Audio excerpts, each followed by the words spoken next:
Can Essendon beat the Hawks on Friday night in the season opener for the Bombers? Well, they absolutely can. Will they? Well, that remains to be seen. We're going to get into it with this preview of the match. Cowboys who play this grand old game are always striving for glory and fame. So this fixture has become a bit of a staple in recent years. The clubs have been used to meeting in round one for a few years now. The Bombers have had the edge on the Hawks for a little while. They haven't beaten us since 2021, which is good. Let's hope that can continue. They're expecting a big crowd. I think they're actually tracking, the MCC is tracking that this crowd will be bigger than the Richmond-Carlton game. So they're expecting probably 82, 83,000, something like that. The weather looks like it's going to be really, really good. It's going to be much better than last year. I don't know if people remember last year. It was played in the middle of the day and it was about 35 degrees. And if you're sitting in the southern stand, you had the sun in your face all day. And a lot of people had to seek shelter from the sun because it was so hot. That's not going to be the case. Obviously, for a Friday night game, it's going to be pretty warm during the day. But night football is perfect for this time of year. All the games should be at night, I reckon, in round one. You don't want to be playing in 35-degree heat. If you like this channel, please hit the like button and also the subscribe button. Both things help the YouTube algorithm. It will ensure my videos appear on your YouTube feed when you won't have to look for them. And it would help me out and it would allow me to produce even more and better content going forward. So, these teams obviously have a great history. Going back to the 1980s, they played the 83, 84, 85 grand finals. There's been lots of big famous games between the two.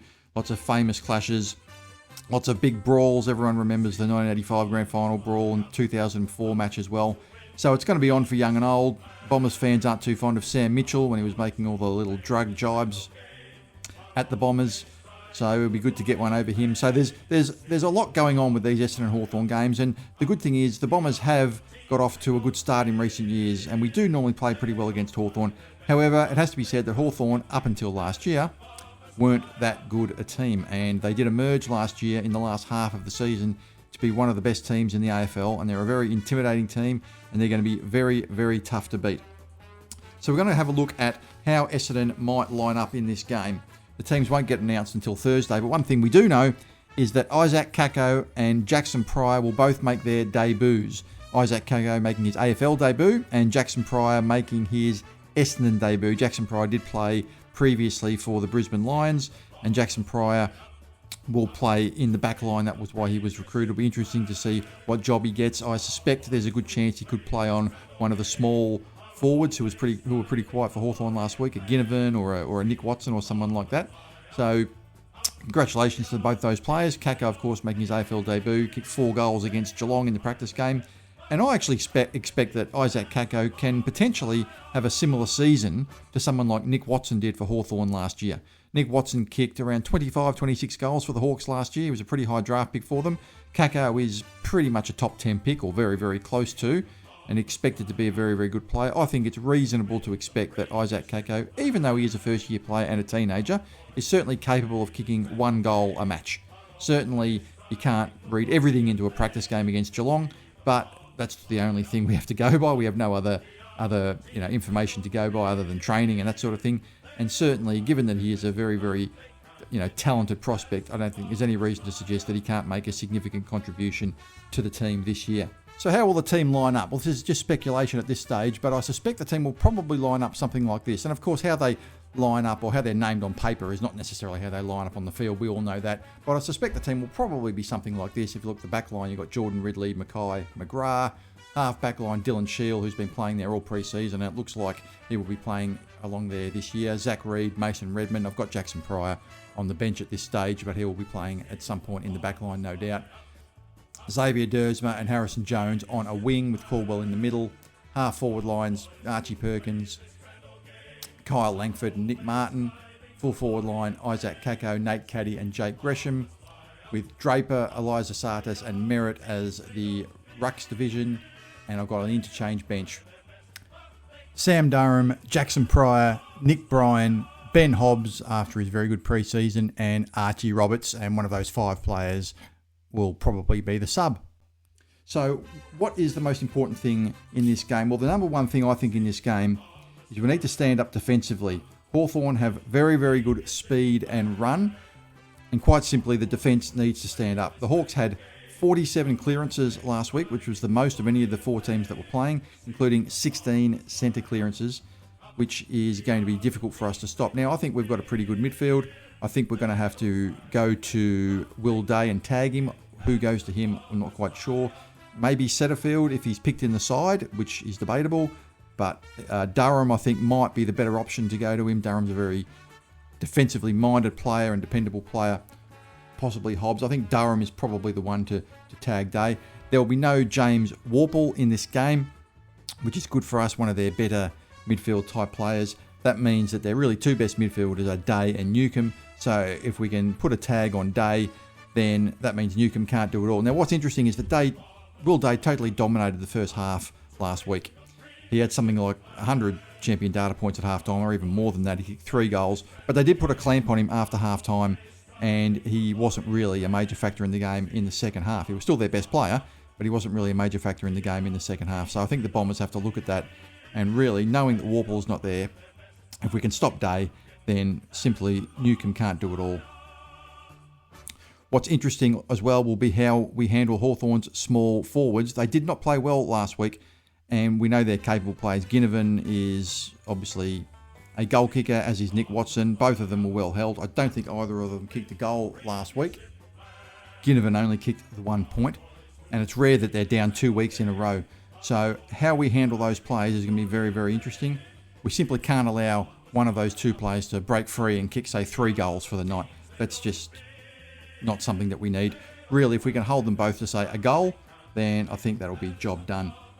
So the ruck contest is going to go a long, long way towards deciding this game as well. Lloyd Meek last week absolutely destroyed Brodie Grundy, absolutely destroyed him.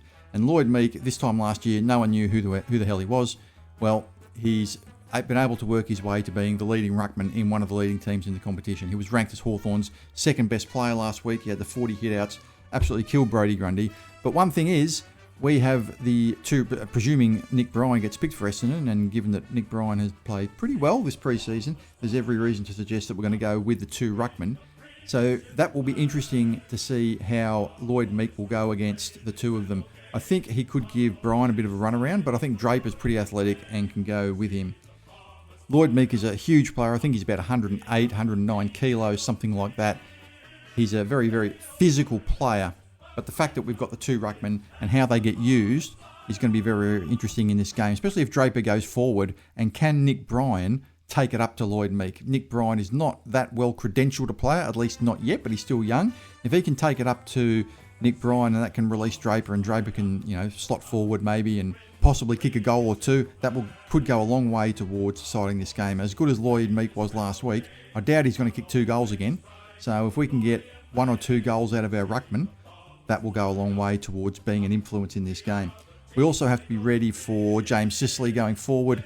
He's the type of player I think that will go forward back this year, depending on need. He started in the back line last week against the Swans, and then he was moved forward towards the end of the game, and he kicked the goal himself. So that's something that we're going to have to be aware of, especially in regards to who plays on him when he's at either end of the ground. Some of the Hawks' best players last week, apart from Day and Meek, were Carl Amon, Scrimshaw, Sicily, Newcombe, Connor Nash, Cam McKenzie, Dylan Moore, D'Ambrosio, the former Bomber. So they've got a very, very good team. We saw last year they came home with a string of wins in the second half last year, and they're still chock full of confidence. But I think they have probably been a little bit overrated, and I don't mean that as any sort of insult. Obviously, they're one of the premiership favourites. As we look now, they are actually the premiership favourite. But I think there's been a little bit of an overreaction to the one game last week. They came home with a string of wins last year. They've had the 1 win against Sydney, and everyone's jumped on them. Fair enough, I understand that. I get that. But I still think there's been a little bit of an overreaction. And I sometimes find when you've got a young team like Hawthorn who is aspiring to get to a premiership, very rarely is the path to a premiership linear. You don't normally go from 16th to 10th to 8th to 4th to runners up to first. Like it's a nice little line. It never goes like that. There's always little bumps in the road. And Hawthorn will, look, make no mistake, they'll have a target on their back this year. They will, especially with the way some of their younger players were carrying on last year. I don't have a problem with it. That's footy, and it's probably good for footy. But they'll have a target on their back this year, and they're very young. And I suspect that path to a premiership isn't always as linear as what people would have you believe. I always think back to Richmond when they had those 3 consecutive elimination final losses in 2013, 2014, 2015, and they were building a pretty good team, couldn't quite get past the elimination final. And then the following season, 2016, they slumped to 7 wins and fell right down the bottom of the ladder. And then the season after that, they bounced back up and won the premiership again. So you never quite know. I still think there's been a little bit of an overreaction to Hawthorn's win last week, and it doesn't mean that they don't deserve to be towards the top of the premiership favouritism, table. But are they the actual premiership favourites? Well, I'm not so sure. They're still a very, very young team, and there'll be some challenges for them, no doubt. And we do play well against them. That's the other thing. We do play well against them. I do think we're in good form. I think our pre-season has been pretty good. Both our pre-season games against the Bulldogs and Geelong were good. I know you can't read too much into that, but it's all we have to go by. We have nothing else to go by. For the most part, we've got a pretty clean bill of health. If you look at our team, our potentially selected team, that's a pretty good team. And I like our midfield as well, now that Sartis looks like he'll be picked, no doubt, and he's had a very, very good pre-season. And I think if you add Sartis and maybe Hobbs if he gets picked, both of whom were our 2 leading possession winners in both the pre-season games, that might surprise people. It wasn't the usual quintet of, Merritt, Martin, Durham, Caldwell, Parrish, those sort of players. It was, Sartis and Hobbs were the 2 leading possession winners in both pre-season games. So I actually think we might have found a couple of players. But we will need a good team effort to win this game. We're going to need everybody to stand up. The back line's going to need to stand up. We're going to need Zach Reid and both Ben Mackay to play well. Redmond's going to have to provide some attack off half-back. He had a bit of a down year last year, and I suspect that down year, and I'm just speculating, I have a suspicion his down year might have been a little bit to do with Nick Martin playing mainly off half-back last year, but I don't think Nick Martin will be playing off half-back this year. I think Nick Martin will be playing forward of centre. Nick Martin kicked 15 goals last year, so you're getting up towards, well, not quite a goal a game, but heading towards that. And he played about 80% of the year out of the back line, and yet he still kicked 15 goals. And it goes to show that if he plays forward of centre, he could probably kick 30 goals for us this year. So I think if that does happen and Martin does play forward or forward of centre, I think that makes Redmond a better player as well. Because Redmond did have a bit of a down year last year. That's just what the numbers show, and it just felt like he wasn't quite at his usual best. I think he can be back to his best again last year. That's a sort of a topic we haven't really been talked about much. The fact that Redmond was a little bit down, but why he was down. And I think Redmond can definitely bounce back. I think Gresham is going to be an important player for us and could be one of the differences in the game. The reason I say that, in the game against Geelong, he was actually our second-ranked player, or the second-ranked player on the ground, according to Champion Data, when you include both teams, both Essendon and Geelong. And part of that might have been the fact that Isaac Kako was down there taking one of the small forwards. That frees up Gresham a little bit.